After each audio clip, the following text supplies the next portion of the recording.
buenas tardes. A continuación les voy a presentar el trabajo de factores asociados al consumo de sustancias de abuso durante la gestación en un hospital de tercer nivel. Mi nombre es Alejandro Colonia, soy ginecólogo del Hospital General de Medellín y de la Universidad CES. Este es nuestro hospital, un hospital de tercer nivel en la ciudad de Medellín, donde atendemos a una población importante y representativa del municipio y del departamento. Los autores, como ya lo había mencionado, la doctora María Claire Berruet, toxicóloga, la doctora Alejandra Aristizábal, urgentóloga, la doctora Juliana Trujillo, ginecóloga, la doctora Chavarría, ginecóloga, el doctor Espitia, residente de ginecobstetricia, y Antonio Chavarría, estudiante de medicina. Mi persona, Alejandro Colonia. ¿Por qué es importante este estudio o qué fue lo que nos llevó a pensar en este estudio? Primero, que hay una falta de información acerca de cuáles son los factores asociados al consumo. Revisando la literatura encontramos cuáles son los efectos que existen por el consumo de este tipo de sustancias en los bebés, en las mamás, en las complicaciones perinatales, pero qué hay detrás de eso o qué lleva a las pacientes o qué factores están asociados a que esas pacientes presenten algún tipo de consumo durante la gestación. Revisando la literatura encontramos que la población de Estados Unidos, que tiene unos datos importantes, hablan de un 4.4% de prevalencia de consumos durante toda la gestación. Y dentro de esas sustancias de consumo, las más prevalentes son el tabaco con un 16%, la marihuana con un 11%, el alcohol con un 10% y en menor frecuencia la cocaína con un 1.1%. Realmente en Colombia no hay unos datos como muy relevantes acerca del estudio de este tipo de prevalencias. Lo que más se acerca es un estudio realizado por la Fundación Universitaria San Vicente de Paúl, donde evalúan la prevalencia de consumo de sustancias de tabaco en la gestación, encontrando una prevalencia como el 17%. De resto, el Estudio Nacional de Consumo de Sustancias Psicoactivas no menciona a las pacientes embarazadas por ningún lado. Y también queríamos evaluar, además de eso, algunos tipos de consumos inseguros que se presentan en la gestación, como la automedicación y algunos productos herbales. Nuestra pregunta de investigación, entonces, ¿cuáles factores están asociados al consumo de sustancias psicoactivas en la gestación en nuestra población de estudio? O sea, si nuestra población de estudio tiene algunos factores que la llevan a que esas pacientes presenten algún tipo de consumo durante la gestación. Además de eso, queríamos saber nuestra situación real, porque muchos sabemos de nuestra situación social, pero no sabemos cómo se aplica en nuestro medio. ¿Cuáles son los objetivos del estudio? Primero, determinar la prevalencia de pacientes obstétricas que consumen sustancias de abuso durante la gestación en nuestra población de estudio y compararlas con la literatura mundial para saber si es mayor o menor el consumo en nuestra población.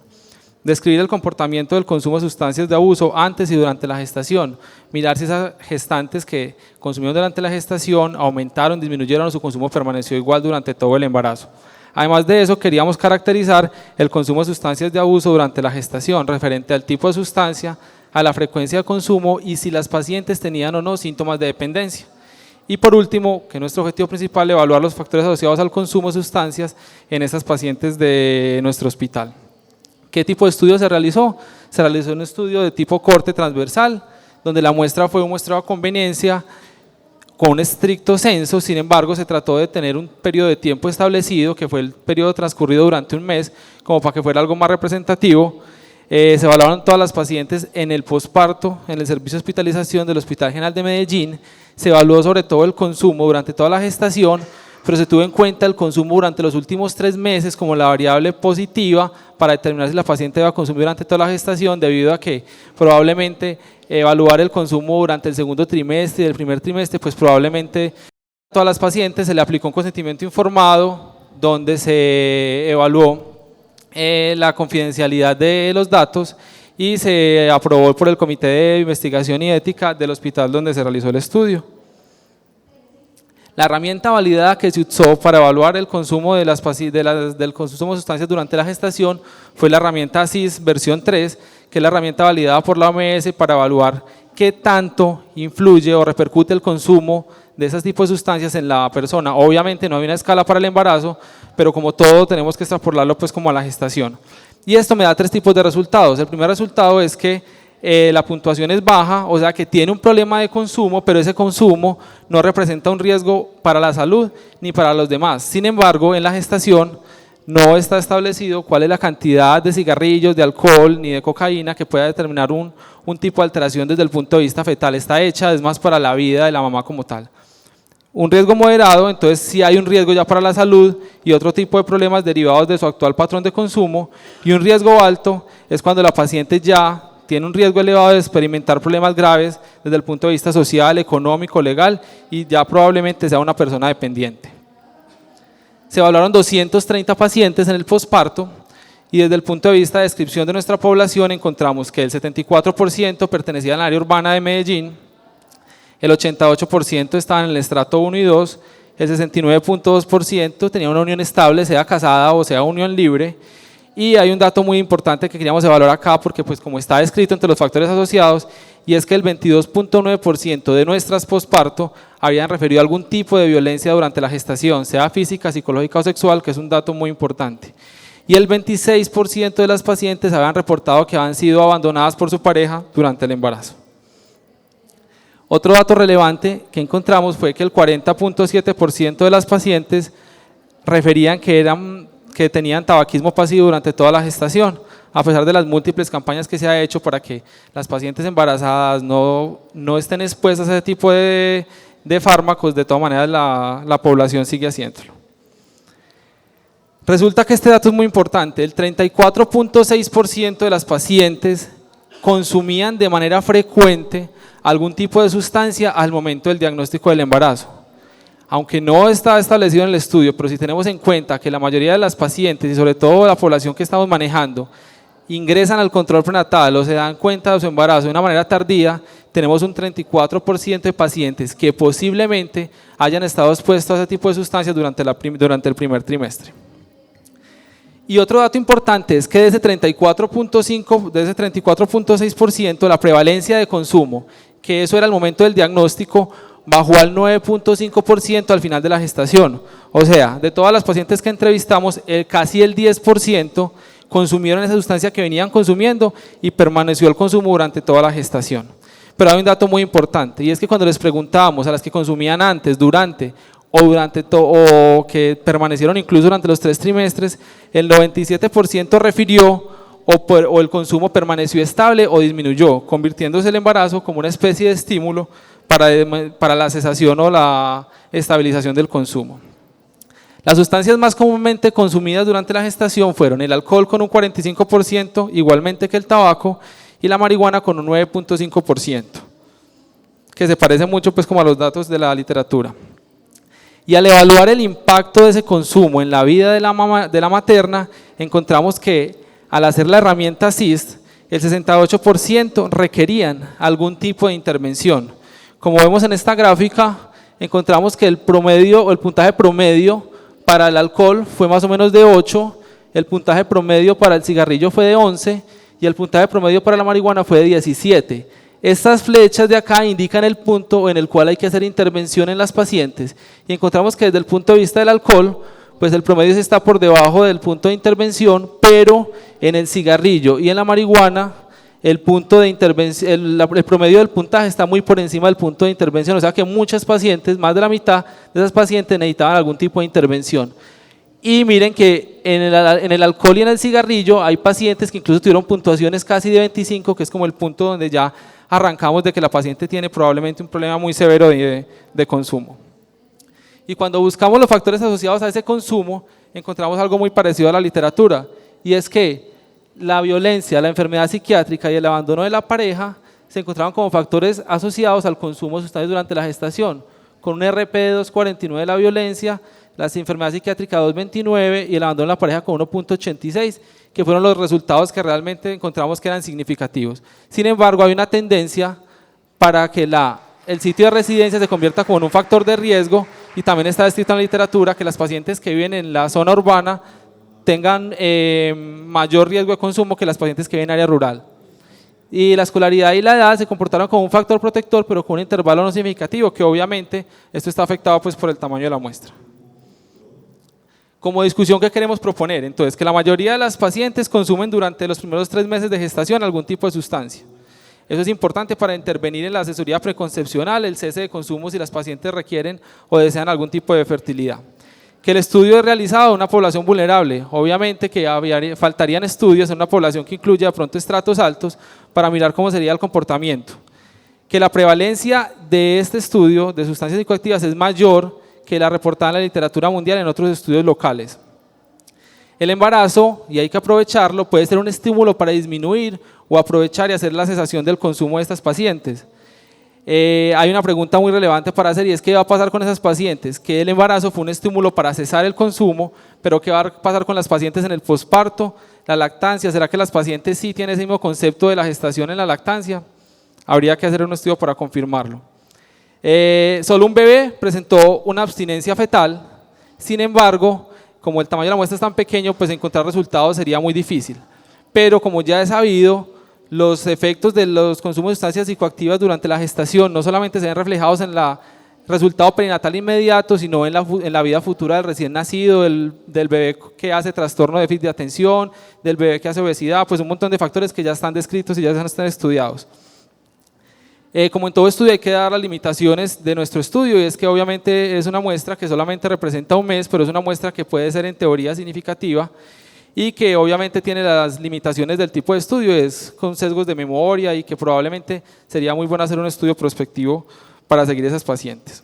Como conclusiones, la prevalencia del consumo durante la gestación en nuestra población está cercana al 10%, el tabaco y el alcohol son las principales sustancias utilizadas durante la gestación, que el tabaquismo pasivo sigue siendo un problema durante la gestación, el embarazo puede comportarse como un factor que influye en la disminución del consumo, lo cual hay que aprovecharlo, que la mayoría de las pacientes requieren algún tipo de intervención para su consumo y falta ver si lo estamos haciendo, que el abandono de la pareja, el antecedente de enfermedad psiquiátrica, algún tipo de violencia contra la mujer están asociados con el consumo de sustancias y nuestras recomendaciones son que sería importante tener un grupo a nivel nacional para hacer un gran estudio nacional como el que se hizo con sustancias psicoactivas pero en el embarazo, que es un gran problema de salud pública, que necesitamos herramientas para hacer intervención así como lo hacemos para la diabetes, para la restricción del crecimiento y para otras patologías y que encontrando estos factores que están asociados como la violencia, la enfermedad psiquiátrica, el estado algún tipo de violencia durante la gestación, eso se puede evaluar cuando hacemos la escala biopsicosocial, o sea que la escala biopsicosocial podría ser una herramienta importante para detectar a aquellas pacientes que consumen durante la gestación y con los resultados de este estudio que muestran que el embarazo puede ser un estímulo para disminuir la cesación, pues podríamos hacer un trabajo interesante a largo plazo con nuestras maternas. Y por último quería decirles que estamos muy familiarizados con las patologías, que nosotros actuamos, o sea, nosotros colocamos los medicamentos, nosotros hacemos esto y eso es muy importante, pero hay que luchar más en qué hacer para que las pacientes se apoderen y qué hacer con las patologías como esta, que la intervención no depende en teoría de nosotros, sino de la misma materna. Muchas gracias. Buenas tardes. Mi nombre es Elizabeth Guío, represento al Grupo Estudio Genético de Enfermedades Complejas de la Universidad Autónoma de Bucaramanga. Bueno, nuestro proyecto se titula Niveles maternos de ácido úrico y preeclampsia. Es esta una asociación causal. Los investigadores Norma Serrano, Claudia Colmenares, Eleonora Steins, Mónica Beltrán, Elizabeth Guido y María Carolina Páez. A manera de introducción tenemos la importancia de los trastornos hipertensivos del embarazo como causa de muerte materna. Tenemos entonces el contraste entre Latinoamérica, donde tenemos evidencia de un 20 a 30%, mientras que en países europeos tenemos evidencia menor al 10%. ¿Qué pasa en Colombia? A pesar de que nosotros no tenemos datos en un sistema para recolectar datos robustos asociados, sabemos que tenemos una incidencia de preeclampsia del 5 al 8% en nuestras maternas y que además es una de las principales causas de muerte materna y perinatal. Pero ¿por qué estudiar el ácido úrico asociado a la preeclampsia? Bueno, el ácido úrico es uno de los metabolitos que se generan a partir de las purinas. Entonces, esta por medio de una enzima que es la xantina oxidasa se reduce y produce el ácido úrico. El ácido úrico solo se puede eliminar por dos vías, por la gastrointestinal y por la renal. Entonces, ¿qué pasa? Cuando incrementa este metabolito, ¿por qué puede ser? Por la disminución de la filtración glomerular, el aumento de la reabsorción y la reducción de la secreción en el túbulo proximal. Entonces, ¿qué pasa? El ácido úrico se considera antiinflamatorio, pero cuando los niveles se elevan, se vuelve proinflamatorio porque cambia sus características físico-químicas. Entonces, esto lleva a unos niveles elevados que alteran la fusión endotelial al volverse proinflamatorio, entonces también incluye una disminución de los niveles de óxido nítrico, aumenta la cascada de inflamación, lo que lleva a vasoconstricción y aumento de hipertensión. Entonces, esto lo podemos encontrar asociado a factores de riesgo independientes para hipertensión arterial, riesgo cardiovascular y en esta misma vía asociado a preeclampsia con los niveles elevados y severidad de la enfermedad. Pero ¿qué encontramos en la literatura? Encontramos diferentes aspectos que son contradictorios y no son concluyentes cuando vemos la asociación entre ácido úrico y preeclampsia.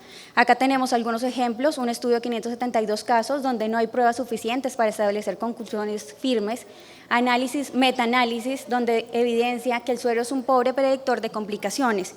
Pero si nosotros también vamos a estudios más recientes, in vitro, podemos ver que el ácido úrico tiene un efecto deleterio en la placentación. ¿Por qué? Porque va a producir una atenuación en la invasión del trofoblasto, que es un factor muy importante en la placentación, un aumento en la secreción de interleuquina 1B proinflamatoria en trofoblasto humano, que lleva a desencadenar una cadena inflamatoria y un aumento en la secreción de marcadores proinflamatorios en células musculares.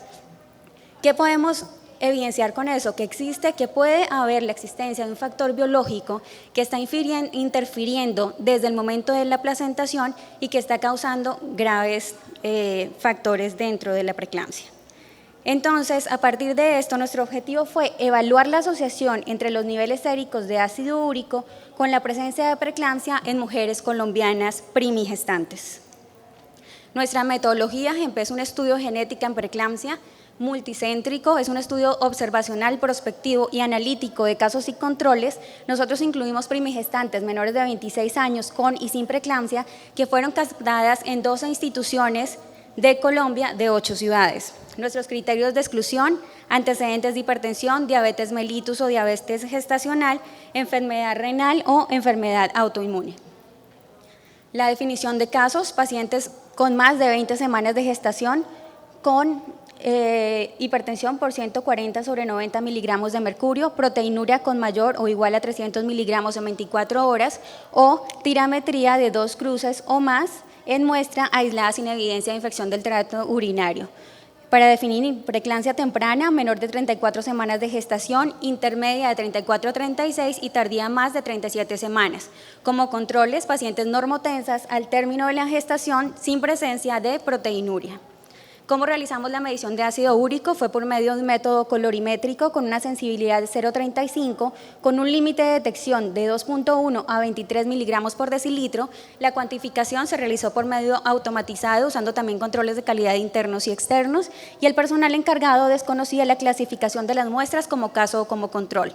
Dentro del análisis estadístico, primero realizamos un análisis descriptivo con una diferencia entre grupos por prueba T para las variables continuas, odds radio a intervalos de confianza para las categóricas. También realizamos un análisis de asociación para evaluar el efecto de dosis y respuesta por una categorización en quintiles. Hicimos un proceso de estandarización por medio de desviaciones estándar para evitar el ruido que puede causar la comparación a nivel internacional con algunas unidades internacionales, y realizamos una regresión logística multinominal de análisis crudo, ajuste mínimo y ajuste completo. Asimismo, realizamos una revisión sistemática y un metaanálisis donde 2 personas de forma individual en las principales bases de datos científicas realizaron una búsqueda de estudios prospectivos que midieron niveles de ácido úrico antes de semana 20 de gestación. Estos estimadores fueron ajustados y el cuartil de referencia fue el inferior versus el más alto, que es el metabolito. Nuestros resultados: el estudio GEMPE incluye participantes, 9.032 participantes, 4.011 casos y 5.021 controles. Estos pasan a un comité evaluador por la parte clínica, donde fueron excluidos 822 quienes no cumplían con los criterios. Y dentro de estos tenemos 4.800 cuantificados. Al eliminar nos quedaron 3.446. Adicional, excluimos aquellas muestras que tenían niveles por debajo del límite de detección o que tenían mala calidad, por ejemplo, hemólisis que puede causar interferencia en la cuantificación de ácido úrico.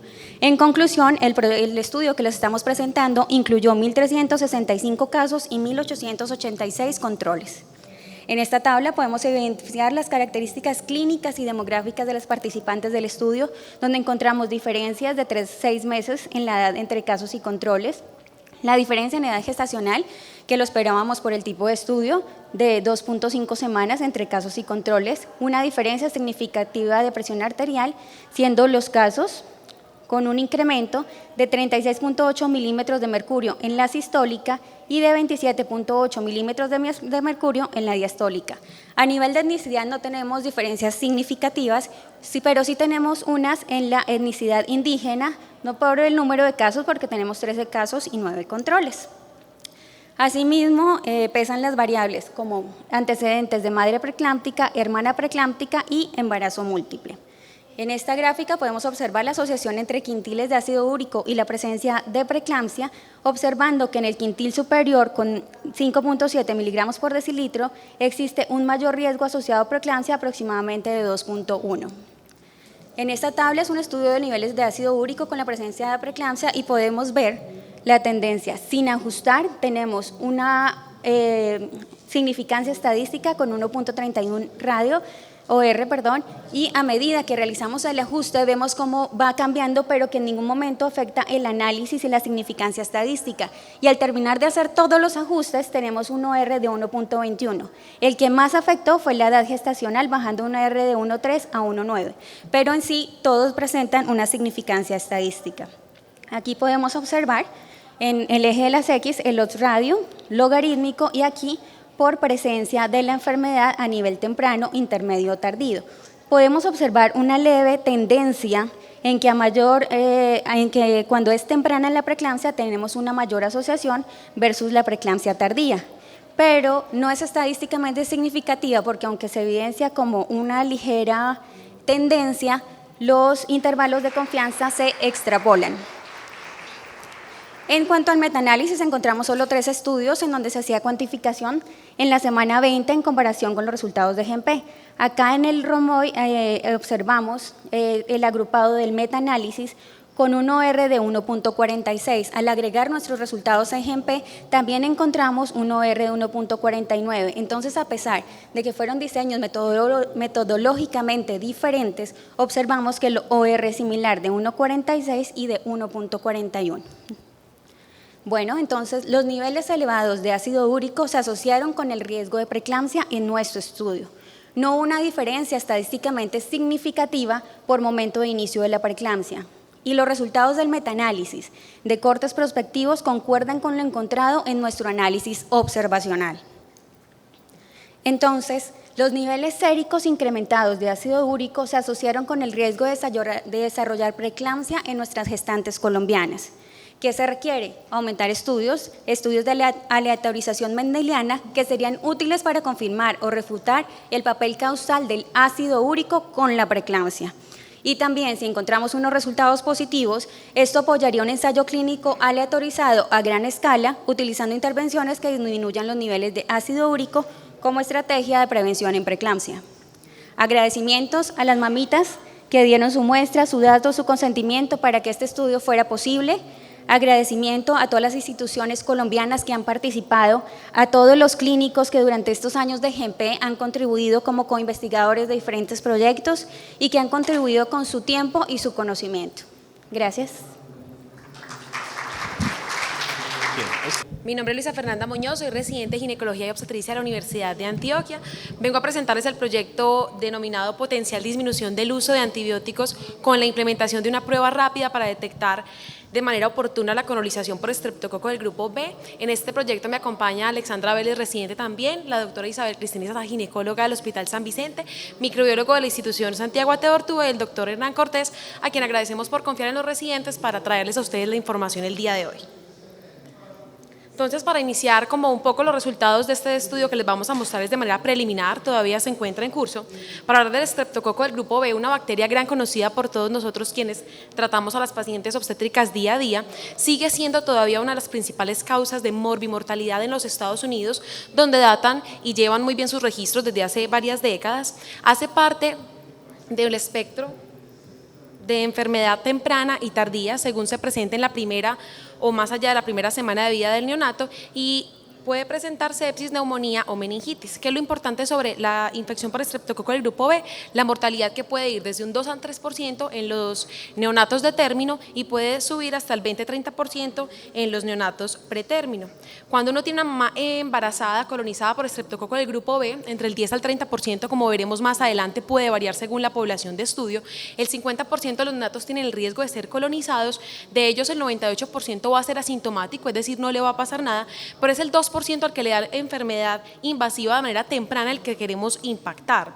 Este es una recopilación de datos. De antemano pedimos disculpas si alguno de ustedes ha hecho un estudio reciente que pronto no se encuentra en la tabla de las publicaciones colombianas sobre la incidencia de colonización de estreptococo del grupo B en nuestro medio.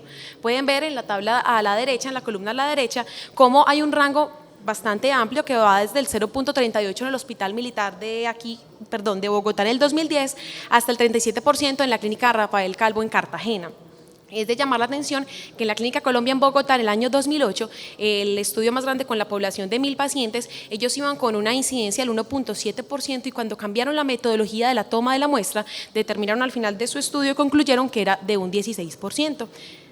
¿De qué entonces va a determinar la incidencia? De cómo se toma la prueba, como veremos más adelante. Lancet en el 2012 hace una revisión de los neonatos y de la incidencia de la infección temprana por estreptococo del grupo B. En esta tabla no es para que veamos números, sino para que veamos cómo se comporta la incidencia en los diferentes continentes. En el área entonces de América, un poco más elevada la incidencia que en el sureste de Asia, y cuando se computan los datos de manera total, la incidencia total da un 0.53 con un intervalo de confianza del 95%. Estas son la gráfica de las guías del CDC, donde se muestra cómo en la década de los 90 la incidencia estaba alrededor de 1.5 a 2 por 1000 nacidos vivos y fue disminuyendo paulatinamente hasta el 0.5 que nos reportaba el Lancet en esa época. Y para llegar a esto, entonces, lo que hizo el CDC fue publicar en el 2002 unas guías en las que básicamente se hablaba de la tamización universal. Todas las maternas embarazadas iban a ser tamizadas para estreptococo del grupo B, con el objetivo de disminuir la incidencia en un 27% de los casos, y proponían el uso de antibióticos por más de 4 horas en las mujeres que tuvieran un trabajo de parto pretérmino y un estado desconocido como portadoras. Solamente con esas dos implementaciones lograron disminuir la incidencia a la parte donde nos encontramos ahora, y es de rescatar que esto hizo efecto en la enfermedad de inicio temprano. La de inicio tardío son otros factores que no vamos a mencionar ahora y por eso se ha permanecido estable en el tiempo. En el 2009 se hizo una revisión de estas guías y de su implementación. Esto fue publicado en el New England Journal, donde encontraron que la tamización fue rápidamente aceptada y adoptada por los médicos que atendían a las pacientes maternas. En el 2003 un 85% de los obstetras tamizaban a sus pacientes durante el control prenatal y el 98% de esas mujeres tenían disponibilidad del resultado en el momento del parto. El uso de antibióticos no aumentó tanto como se iba a esperar, de un 26 a un 31%, pero era importante que de las mamás que tenían indicación para profilaxis, únicamente el 85% la estaban recibiendo.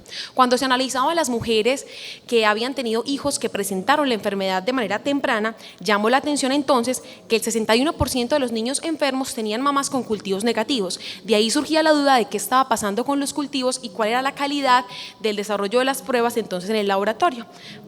La conclusión de ellos fue que debíamos mejorar la recolección y el proceso de las pruebas. Para esto, en el 2014, en Obstetrics y Gynecology se hizo un estudio en 10 centros de Estados Unidos con el objetivo de verificar cómo se estaba implementando la realización de la prueba, con el objetivo de detectar posibles acciones de mejora con el fin de mejorar los desenlaces en estas mamás. Se encontró que había una mala tamización en el 36% de las mamás a término y en el 8.2% de las mujeres que dieron a parto de pretérmino, y que el error más común fue la recolección incorrecta de la muestra. ¿Qué era una recolección incorrecta? Que se estaba tomando de donde no debía ser. Únicamente el 60% estaba haciendo una toma de la muestra vaginal y la región perianal, y pueden ver en la gráfica en los diferentes colores cómo la variedad de toma de la muestra, incluso grupos que tomaban una muestra cervicovaginal para tamización del grupo de estreptococo B, o los que únicamente hacían una muestra perianal. De ahí que se determinó que había como objetivo mejorar la recolección de la muestra, y es una de las cosas que implementamos en nuestro estudio. El manejo del laboratorio ya es otro mundo, porque el estreptococo del grupo B es una bacteria que requiere unos medios específicos y unas condiciones para poder crecer. Se sabía entonces en ese estudio que en muchas ocasiones no se enriquecía el medio, en 15 de esos casos, casos y que muchos de los cultivos tenían una duración de menos de 18 horas, es decir, que nos estaban dando unos resultados definitivos antes del tiempo establecido que pudiéramos determinar que realmente no había crecido la bacteria en ese medio.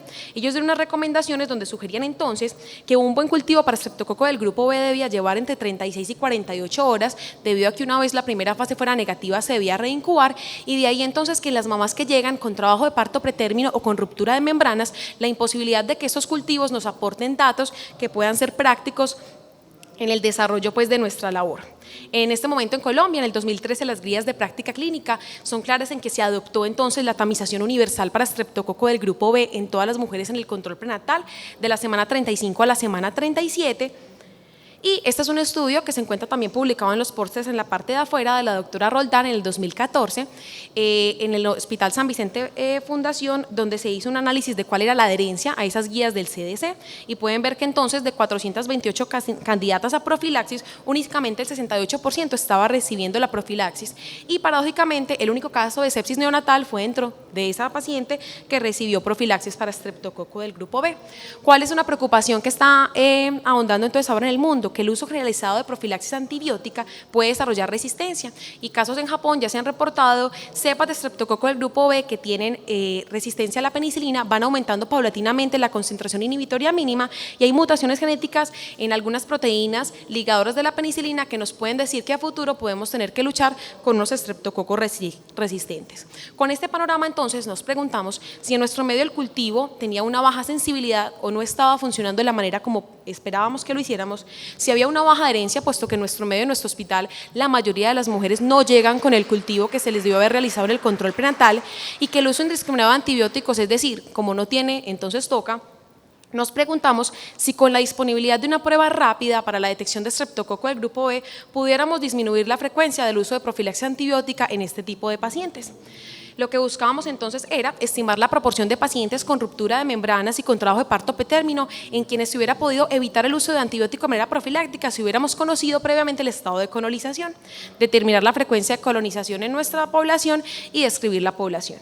Lo que hicimos fue un estudio entonces observacional cuantitativo con la población de mujeres embarazadas del Hospital San Vicente Fundación que consultaban por el servicio de urgencias, y el tamaño de la muestra fue entonces 100 pacientes.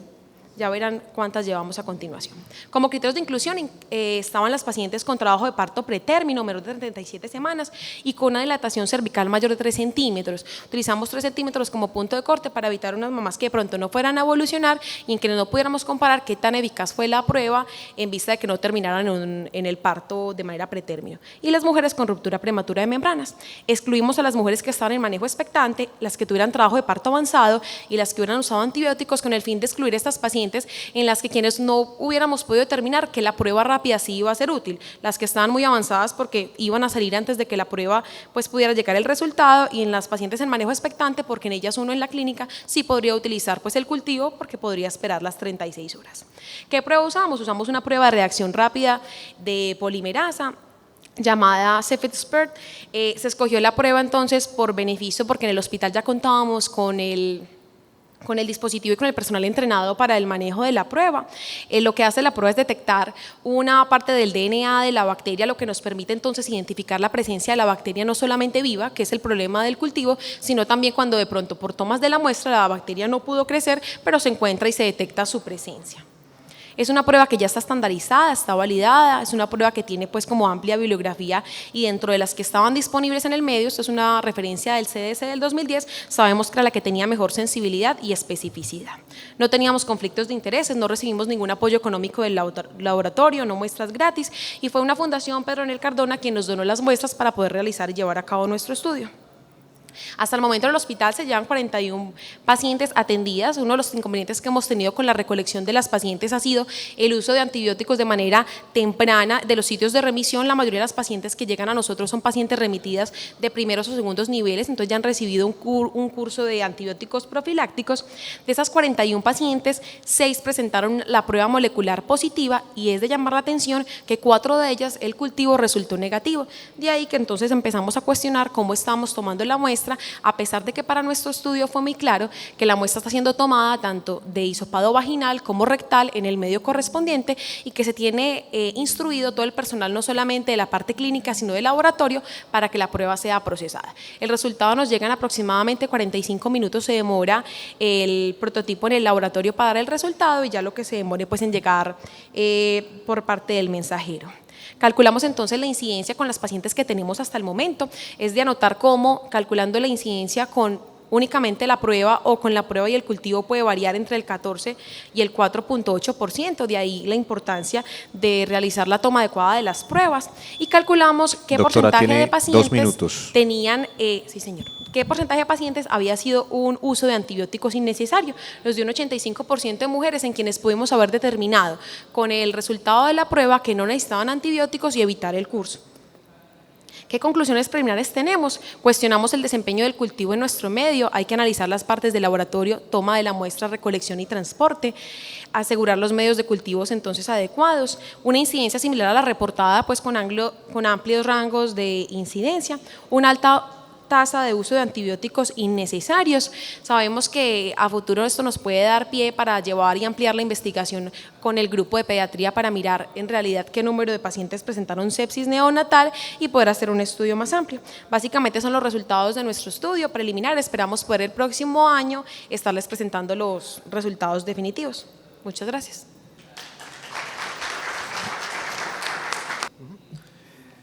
Muchas gracias, señor presidente, por la oportunidad de presentar este trabajo a mí y a nuestro grupo. Esta investigación titulada Aplicación y utilización de las texturas pulmonares mediante ultrasonido FLM Quantus para predecir morbilidad respiratoria en un hospital de tercer nivel de atención fue realizada por el grupo de médicos de medicina fetal en la Clínica del Rosario El Tesoro. La Clínica del Rosario El Tesoro es un hospital de nivel 3 de atención que básicamente atiende pacientes de estratos altos, pacientes con aseguradoras privadas, por tanto yo creo que es importante dar esa claridad. El problema básicamente está planteado en que existe mucho temor de los obstetras, de las pacientes y por supuesto que existe morbilidad importante en la parte respiratoria. Una de las principales complicaciones neonatales desde la semana 28 hasta la semana 38, si se puede decir, son los problemas de dificultad respiratoria, llámese taquimia transitoria o enfermedad de membrana hialina, y es la principal causa de ingreso a la UCI y de mortalidad en embarazos de término. Básicamente desde hace muchos años se ha intentado predecir mediante ultrasonido la madurez pulmonar. En la década del 70, el doctor Granum, por medio de su grado de placenta, intentó hacer una correlación entre la madurez placentaria y la asociación con dificultad respiratoria neonatal. Sin embargo, a pesar de que algunas personas todavía lo utilizan, se han hecho algunos otros estudios en la cual se ha tratado de mirar la ecogenicidad de los pulmones para predecir si la madurez pulmonar fetal era o no adecuada.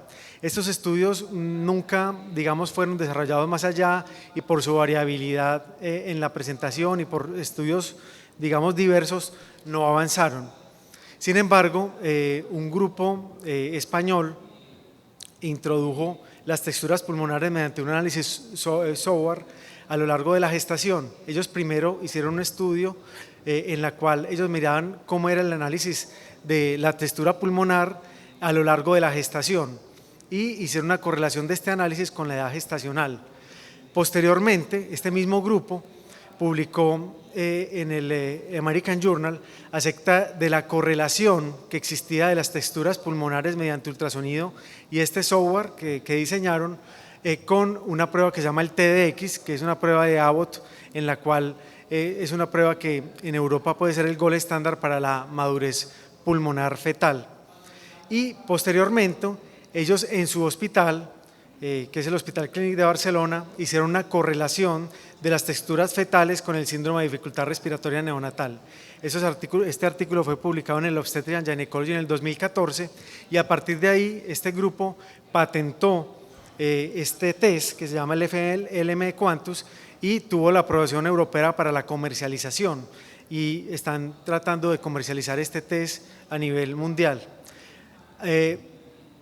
Sin embargo, no existen sino estudios de un solo centro en la cual realmente reporte si esto es o no real, acerca de sensibilidad, especificidad, valor predictivo positivo y negativo. Y la otra pregunta que uno se hacía es si la población nuestra es igual a la población española. Esta pregunta lo hicimos particularmente al doctor Gratacos y él dice que más o menos un 25% de las pacientes que le hicieron eran de origen suramericano, pero que no existen ni pruebas ni a favor ni en contra que las poblaciones puedan tener diferentes marcadores de texturas a nivel pulmonar.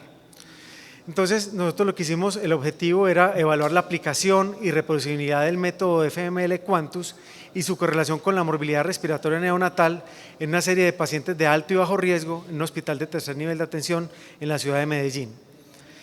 En la fase 1, lo que hicimos fue una validación y una reproducibilidad de la técnica, y en la fase 2 hicimos una correlación de los datos arrojados por el software, que es el FML Quantus, con la morbilidad respiratoria neonatal.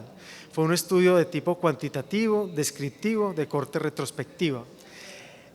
La población en la cual se aplicó la prueba eran mujeres con embarazo único, con una edad gestacional entre 29 y 38 semanas, que por decisión clínica requerían finalización de la gestación en las siguientes 24 horas de la realización del examen. También la población en la cual le hayan obtenido imágenes adecuadas por ultrasonido. Este estudio tenía una aprobación del Comité de Ética Institucional de la Clínica El Rosario del Tesoro y se le hacía consentimiento informado a las pacientes para recolectar los datos. Tanto las personas que tomaban las decisiones para finalizar el embarazo como los neonatólogos estaban ciegos para el resultado de esta prueba. Esta financiación fue dada por Medicina Fetal, pero el grupo de Barcelona, el FML Quantus, donó la utilización del software en estas pacientes. Sin embargo, no intervinieron en ninguna otra parte del estudio. En la fase 1 hicimos una capacitación virtual a 7 obstetras que tenían entrenamiento en ultrasonido para la obtención de imágenes adecuadas y la utilización del software. La imagen adecuada es en un corte de las 4 cámaras sin poner zoom, en la cual en la parte del pulmón proximal se realiza una planimetría dada por el software. Estos equipos tienen que ser previamente estandarizados y validados. En nuestro caso tenemos varios equipos de la serie Voluson que todos estaban estandarizados y validados para la prueba, y posteriormente se iba a la página web de este grupo y se introducían la edad gestacional, se introducía la planimetría y se esperaban los resultados. En la fase 2, las imágenes fueron verificadas por 2 operadores externos, se correlacionó retrospectivamente el resultado de la prueba. Los pediatras eran ciegos al resultado de la prueba y los doctores que tomaban la decisión de desembarazar a la paciente, y definimos síndrome de dificultad respiratoria neonatal como síntomas respiratorios con necesidad de oxígeno suplementario más allá de la primera hora de vida o ingreso a la UCI neonatal por compromiso respiratorio. En la fase 1 se hizo la capacitación virtual a los 7 obstetras. El objetivo era que obtuvieran 5 imágenes luego de una hora de entrenamiento y de explicarles acerca de la utilización de manera adecuada. 6 de las 7 personas obtuvieron un 100% de imágenes con técnica adecuada y utilizaron el software correctamente, y solo una persona no logró hacer ni lo uno ni lo otro, pero con una hora adicional de entrenamiento logró obtener las 5 imágenes adecuadas. Me reservo el nombre de la persona. Resultados: 68 pacientes con la técnica establecida. Las imágenes obtenidas fueron en un 100% validados por 2 operadores externos y su correlación con la adecuada calidad de imágenes fue del 98%. En las 68 pacientes, estas eran las características basales a quienes se les realizó la prueba de textura pulmonar. Edad materna 33 más menos 7, nulípara la mayoría de ellas, administración de esteroides antenatales en el 60%, y edad gestacional al ultrasonido de la textura en promedio 35.2 semanas. Parto por cesárea del 80%, esta es una clínica privada, nosotros no tenemos nada que ver en la decisión de la vía del parto, simplemente muchos doctores llevan allá a sus pacientes y consideran que la cesárea es la más indicada.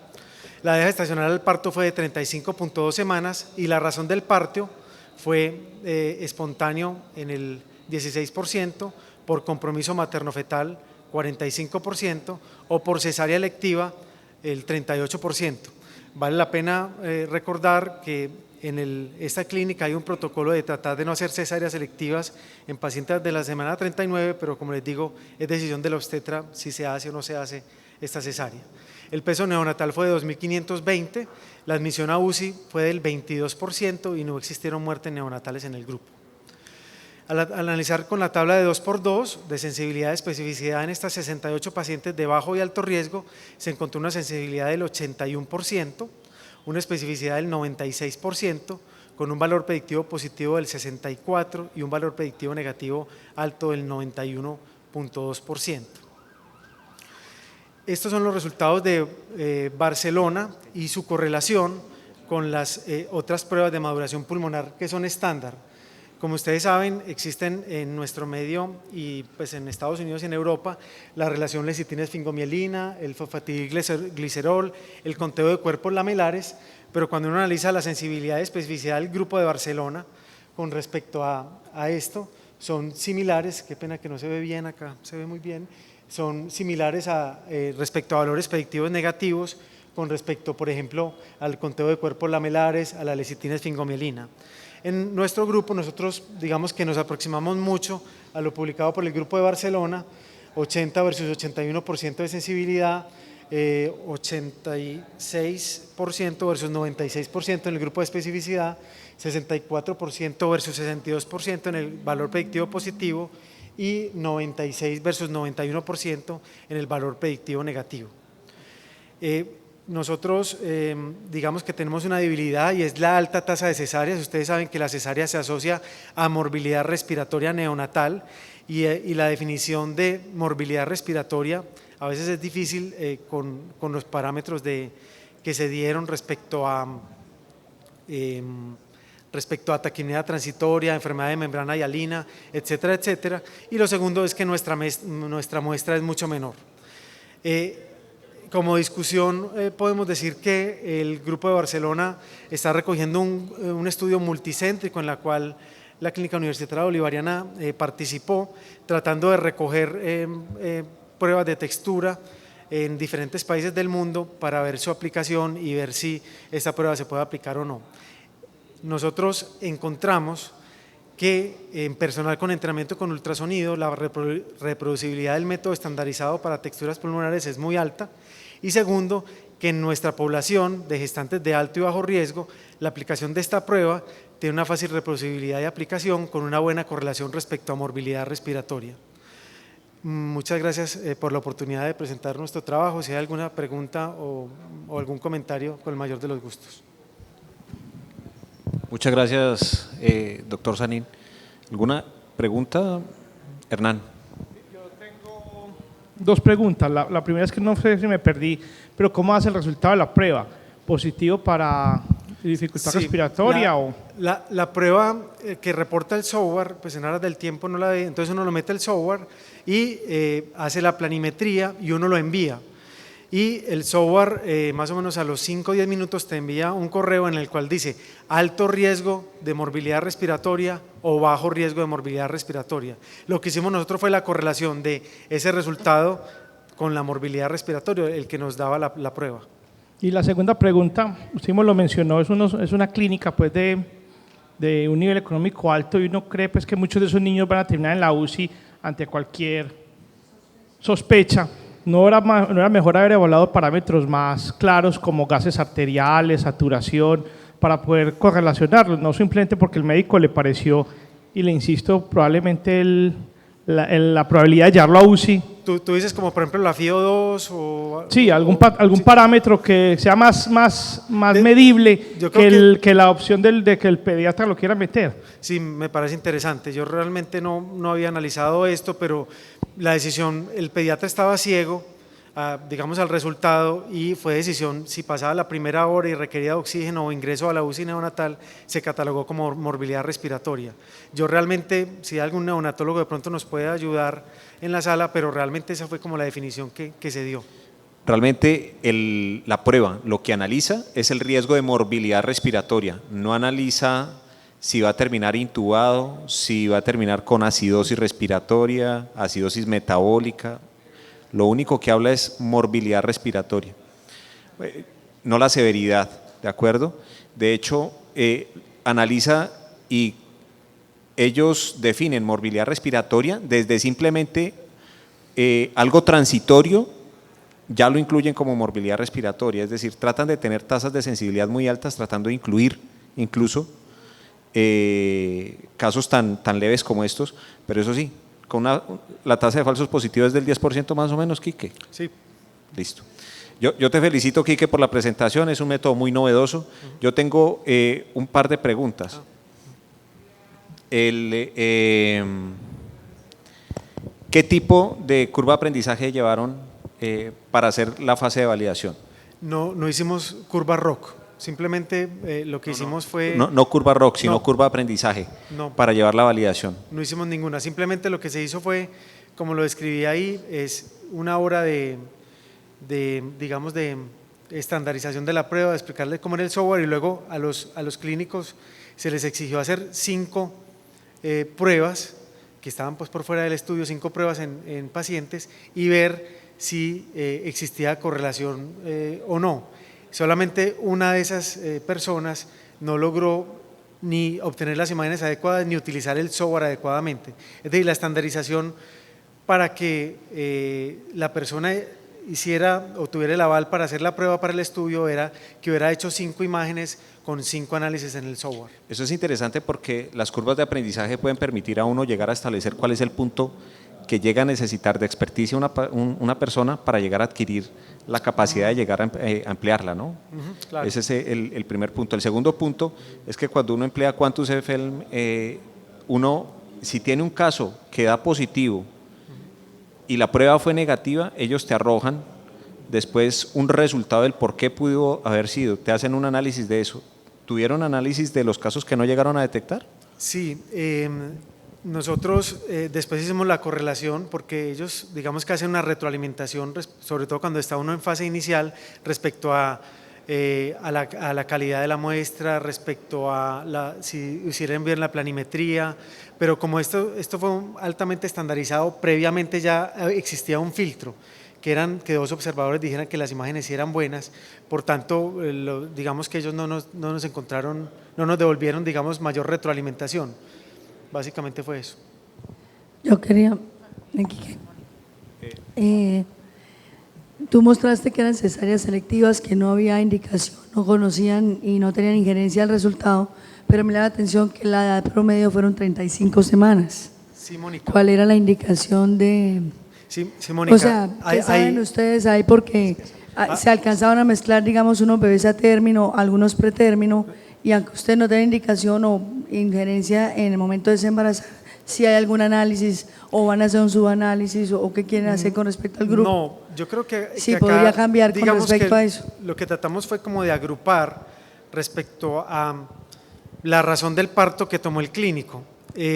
Hubo cesáreas selectivas de 36 semanas, pero es que yo no voy a opinar en eso, pero también existían pacientes, por ejemplo, con preeclampsias, pacientes con diabetes, con colestasis, a los cuales se le hizo la prueba, y pacientes con trabajo de parto espontáneo. Nosotros no hicimos un subanálisis por edad gestacional, es decir, digamos menos de 34 semanas y de 34 a 38, yo creo que la muestra de 68 no daba para esto, pero me parecería muy importante, y yo creo que el grupo de Barcelona sí lo tiene discriminado en tal vez de menos de 34, menos de 34 y más de 34, pero no estoy muy seguro, Mónica, pero tu aporte es muy importante. El otro tema con respecto a diabéticas, ¿había en el grupo? Sí. Para poder mirar si hay que hacer un subgrupo especial en ese caso. Sí, había diabéticas, particularmente las vimos y digamos que cuando la prueba salió madura o inmaduro, en la diabética se correlacionó, pero fueron nomás 3 o 4 pacientes, diabéticas gestacionales. Muchas gracias, Quique.